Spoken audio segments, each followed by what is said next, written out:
Hey, it's Melissa with WTI, and I have here with me today Mr. Potato Head himself, the Super Spud. Hello, everybody. It never gets old, and you know why? That's because this guy is a classic. The container itself is something that you can take and make faces with. It's so great because the lid is the hat. There's so many options to choose from to create your own people, however you want to dress them, whatever you want to make them look like. They even have pets.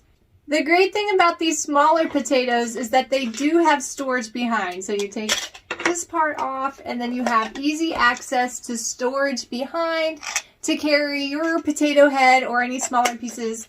My 2-year-old loves to play with this set. He thinks it's so fun, and I really love that their bodies can tilt. So right now he's looking at his pet kitty, and now he's looking up over at Mr. Potato Head with the tiny eyes.